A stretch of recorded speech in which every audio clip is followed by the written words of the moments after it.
Muted.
The broadcast is now starting. All attendees are in listen-only mode. Hey there, everybody. How you doing? It's Rich Harshaw. We're here for our Insiders Open Forum. This is a forum for you to ask whatever marketing type questions that you can think of. And generally, we have a good 2 or 3 submissions. Today, I think we've only got 1, if I'm not mistaken. So we will start with Steve, and we may end with Steve. Who knows? Let's see. Steve. Let's see, what is the question? Okay, I'm going to see if I can get you on the line here. Give me a second. There you are. Okay, Steve, are you there? I'm there. Hey, Steve, how you doing? Good. I see you are in Minnesota, is that right? Correct. You going to come see me next week? I'm going to be up there. Where? That's going to be in Kansas. No, that's 2 weeks from now. Next week I'm going to be in Minnesota. There's I can't ever get it straight. The Exterior Specialist Association of Minnesota or something similar to that. I've never heard of it. Or yeah, well, be here. I'll try to find that out. All right, see if you can look it up. That'd be nice to see and say hi and shake your hand. So let's take a look at what you're considering now. It looks like a Valpak, is that right?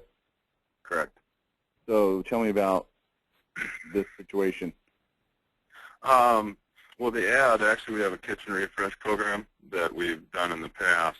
We've never used Valpak. I just recall from everything I've read and learned from you is test, start small. So I want to just go with 10,000 homes, which is one zone, every month, and which is about $380. Of course, they don't want to do that. They want to do 4, 5, 6 zones, which is much more expensive, in the $1,000 to $1,200 range. Okay, so I see on here, I've got your question up on email. It says that they want to do 4 zones at 1,000 or 5 zones at 1,100. How many homes are in 5 zones? There's 10,000 homes in each zone, so it'd be 40,000 homes in the $1,000 a month. Or okay, so if you go 5 zones, they keep giving you an incrementally better price per zone. Is that right? Right. Correct. Okay. So let's take a quick look here. 50. What is that? 11. You think I could do 1,100 divided by 5, but I can't. $220. So here's the first thing I want to ask you, and no, I'll just ask it. $1,100 in the grand scheme of your marketing budget and your cash flow, is that a lot of money or not a lot of money? It's not a lot of money if it works, like anything else. Okay, let me ask it to you this way. In the grand scheme of your marketing budget and your cash flow, if it doesn't work, how big of a deal is it? It'd be manageable, but okay. My problem is I've done this before with companies, and you spend a ton of money, and then you run that risk of if it doesn't work, you're SOL. Well, and this is what we're trying to do, and this is the main principle I want to draw out of this before we get too far into it, is you should never spend an amount of money that's not manageable if it's all lost, because that's always right. a realistic possibility anytime you do anything new. Yeah, I mean, our annual budget right now is we're spending about $50,000 a year on marketing. Okay, so this would be over. That's a pretty decent chunk. So this would be over and above that. So that's okay. where it represents about a fourth of your monthly budget. Right. Okay, well, I would probably start smaller then, because your downside is that you lost some opportunity, but you can easily just pick it up next month. I've got some clients that would look at this and go, $1,100, okay, who cares? And I've got some clients that would look at it and go, $1,100, there's no way. So the financial decision really, to me, comes down to 2 things. Number one, how big of a deal is it if it doesn't work? And obviously, everybody always wants it to work well, but that's not really the operable question. The operable question is, if it doesn't work, how big of a turd is that in your punch bowl? Right. The second thing then becomes, well, what else could we spend that money on? So it's not just the money spent, but it's the opportunity cost of potentially spending that money somewhere else. Let me ask you this. Looking at spending the money on a monthly basis, based on your experience, would you run it for 12 months? Or would you say, let's go 3 and see what's happening? I would absolutely not run it for 12 months. I mean, that's not even, there's no question in my mind. Something like a Valpak, by definition, has got to be direct response, okay? Now, let me tell you some things that, by definition, do not have to be direct response, so you can make that distinction. And, Steve, I think you understand, when I'm talking to you, I'm also talking to everybody else that may be listening, so not to insinuate that, hey, you don't know this, but just kind of as a general training thing here. The reason it, by definition, is direct response is because they're going to see this thing at the very most once, every month, every 5 weeks, something like that, whatever their schedule happens to be. Let's just call it once a month. And it's going to be one piece of paper stuck in probably, 60 pieces of paper? Because the Valpak guys got good sales, right? I mean, they're 50, 40, whatever. It's one out of a lot. Right.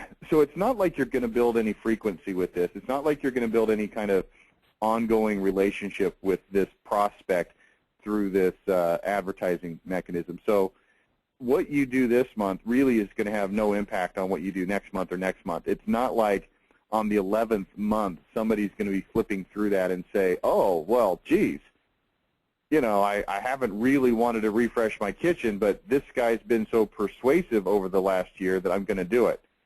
Now, that scenario sounds kind of silly, but the reality is that's a very reasonable, likely, probable scenario for other type of media where you do have a more frequent approach. So maybe television or direct mail or radio or something like that. Maybe even newspaper where you can hit them again and again and again and again and again.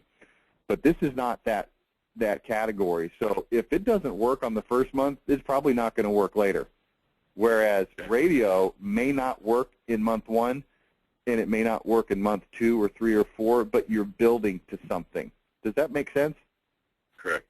Yeah, it makes sense. That's hard for people to grasp a lot of times because they say, well, geez, if it's not working on radio in month 1, why would I want to keep doing it? And the answer is because you're having a conversation with people. It's a lot different scenario. It's easy to look at it and say, well, it's advertising dollars on Valpak or it's advertising dollars on radio. It's the same thing. It's not the same thing. It's significantly different. I throw Clipper magazine, any kind of magazine that is monthly or less, I throw into that category of occasional. You've got one chance, and you better capitalize on it. So all of that is a long answer to say I'd do it 1 month. And if they come back and say I can't do it 1 month, I'd say, well, then fine, I'm not going to do it. Right, exactly. Would you do it 1 month at 10,000 homes, or would you do the 1 month at more? Let's say 50,000 well, so homes. now you're getting really into a discussion of negotiation, right? Because let's say that I'm I'll pretend like I'm the sales rep, and you come to me and say, well, I just want to do 1 month. Of course, he's going to be devastated because they want longer contracts, blah, blah, blah. In fact, he'll probably tell you, oh, well, we really can't even do that. Well, maybe we could do it if you did all the zones. He'll give you some kind of thing like that, right? Mm-hmm. Correct. And I would say, well, I'll tell you what, if you give me the annual contract price for 5 zones, which is $1,100, I'll do it for 1 month as a test. And see what he says. And if he doesn't like it, then maybe you could use what I call the aim and flame negotiation, where you get them over there in your office, you have the check made out for $1,000 or whatever, and if he says no, you just burn it. Say, here, I'll spend it somewhere else.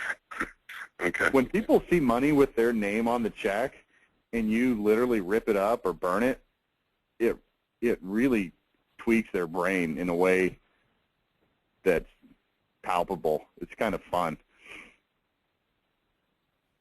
Okay. Yeah, that makes sense.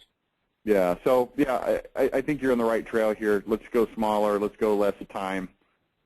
I was just writing an article yesterday for Qualified Remodeler, and I was walking the reader through this interesting scenario of finding out what your most important number is. I talked about this on a webinar last week, and then I wrote an article for it.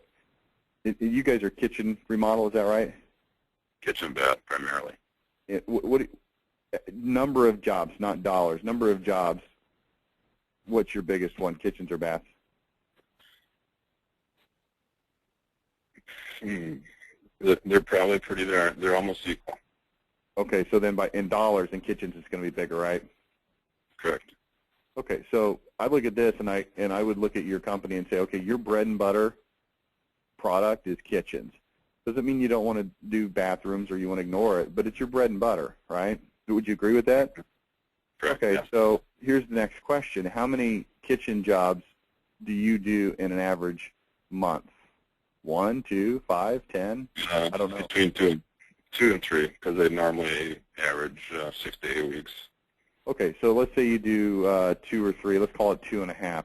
So here's a good question for you, Steve. What number of kitchen jobs per month would you need to be at, with the rest of your business being equal, okay, what it's doing now?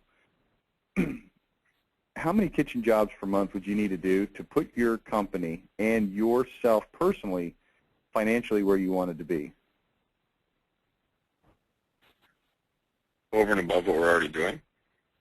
Well, just total. So you're doing Over 2.5 now. Is it 3? Is it 5? Is it 10? Oh, to be where I want to be? Yeah. 5. Okay, so if you're doing 5 Great. per month, that's 60 per year. That would be X number of dollars of revenue and margin and all that, and that would put you in a really good financial place. Is that right? Correct, yeah. Okay. So here's what you do. You take that, we call this your most important number. And what I would do is I'd tattoo it on your forehead backwards so when you look in the mirror you see it. People are going to be, what's that backwards 5 on your forehead? And your answer is, don't worry about it. It's personal. And they're like, why'd you put it on your forehead? And the answer is because it's my most important number. It's the number that I need to hit. So here's what you do. You look at this and you say, well, we're spending $4,000 a month right now to get 2.5 kitchen jobs and whatever other jobs that are coming also. So if you want to get to 5 kitchen jobs per month, you're going to have to up your budget, right? But then you get this chicken and egg scenario. Well, I don't have the budget right now because I don't have the jobs to support it. True enough. I mean, this is just the natural way that business works. Exactly. So here's what I recommend you do. I recommend that you take a number of dollars that is hard for you to spend on advertising, but is doable for you to spend on advertising. Okay, you made a comment earlier, something like, well, if we spent this money and it didn't work, it would suck, but you know, we would weather the storm, right? Right. Okay, and here's what you're really telling me when you say that. What you're really telling me, I'm going to guess, but for most people this is probably true. If you spend that extra $1,000, that's probably an extra $1,000 that you're not taking home this month, or that you can't use to you know, get this other crew member that you need to really, you know, expand your capacity. It's money that would definitely be spent on something else. Right. It's not like you just got this big coffer sitting over there. We're like, oh well, I got $900,000 over here. Let me take this $1,000 and spend it. That's not how most people operate, especially small business owners. So it's hard to pull that money because it could be used for other things. And what I'm recommending you do is this. You take and you look at the number, the most important number, and you say, how much would you be willing to spend per month if you were hitting that number? If you were doing 5 per month consistently every month, and we could have all kinds of discussions about, well, what if it fell short and all those kind of things. But if you were doing 5 per month, how much would you be willing to spend on marketing, advertising to get to that number if you felt comfortable you could get there?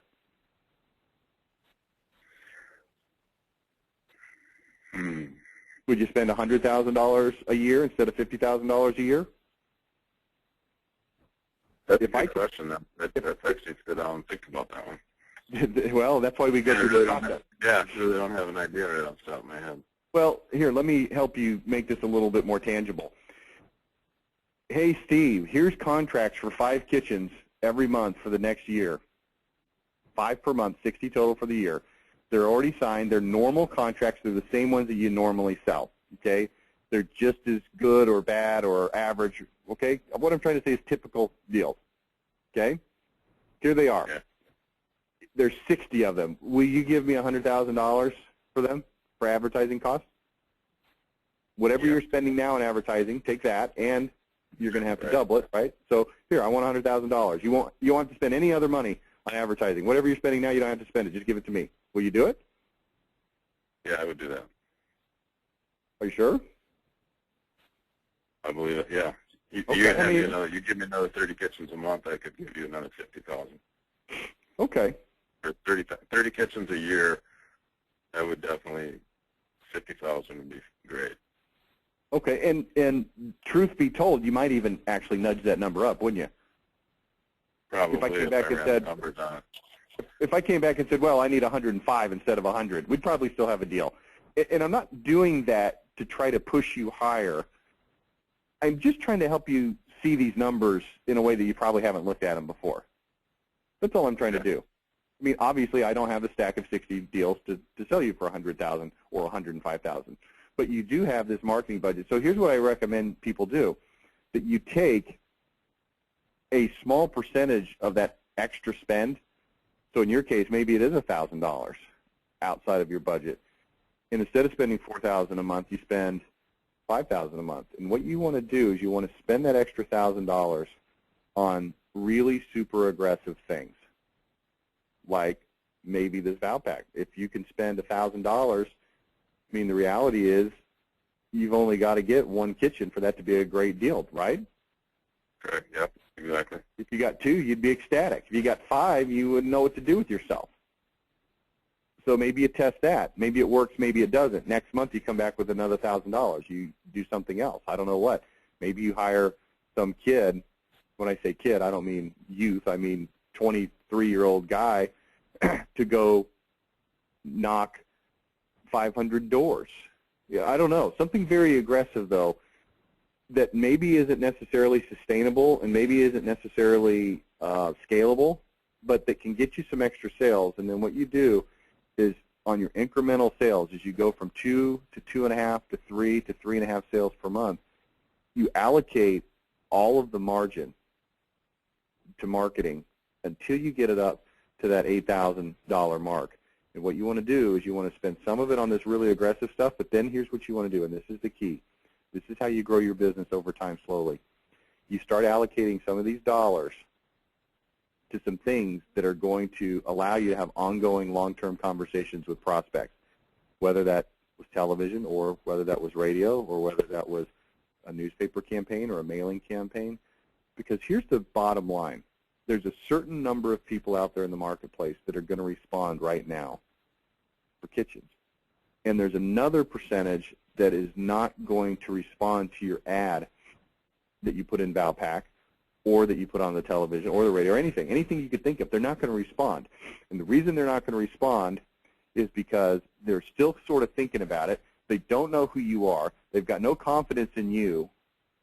And so you're not going to get the call. But let's say that in Minnesota you go to, let's say, a radio station. I like radio because it's got several advantages. Number one, it's targetable to hit the right kinds of prospects. Number two, it can be done very inexpensively. Number three, it's very inexpensive and fast to produce ads. It doesn't take, you know, TV is hard. It takes time and effort and lots of money. Radio, you can get the station to record it for you for free, or you can hire a voice talent through us for, I think, like, you know, $50 or something. It's cheap and it's fast. And you start spending out of that $8,000 as you grow, you start spending a percentage of it on some of these things that don't necessarily return right away, but you start building right now. 2013, 2014, 2015 sales, they start developing right now. You start to nurture these. So stated differently, backing up and looking at the whole process again, you're spending a certain amount of money now and you're getting a certain amount of results. You go out on a limb a little bit, you find some hyper-aggressive things that you can do that'll get you another 1 or 2 sales a month, or half a sale or 1 sale a month. And when the money comes in, you invest the margin right back into marketing. So instead of taking that money and doing something else with it, you put it back into marketing. What this is going to do is going to allow you to artificially grow your marketing budget and start investing money that you're going to recoup later on. So what I'm trying to do is say, let's find a way to go a little bit out on a limit first, and then let's find a way to organically grow this marketing budget and dump the majority of it back into marketing instead of other things. And then what happens is you get that marketing budget up to $100,000 a year. You start growing things over time through some relatively speaking nurturing kind of marketing. And then when you start getting into 3, 4, 5 sales a month on kitchens range, guess what happens? Now this money starts to be excess cash flow that you can do what you need with, whether it's put it in your pockets, whether it's expand your capacity, or whatever other things you might need to do with it. Anyway, just a quick little thought for you. That's not what you called and asked about, but I got you on the phone, thought I'd cover it. No, it's good information. Anyway, any other questions you have for me?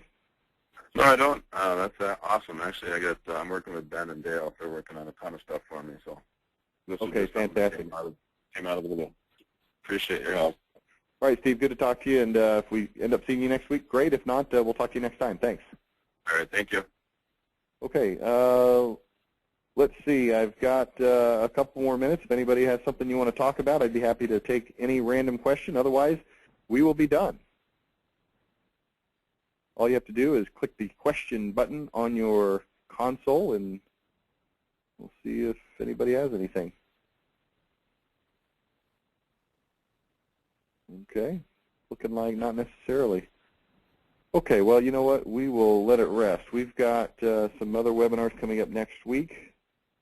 If you go onto our website, you'll see that we have a new online calendar that you can sync with your mobile device, which is what I've done. So I'm looking at my mobile device right now and seeing that next week we have, what do we have? We have a Tuesday morning ag clinic on Tuesday, and that's it. We actually had to push a call from next week to a different time. So anyway, we'll talk to you then. Thanks for participating, and we'll talk to you later. Bye now. The organizer has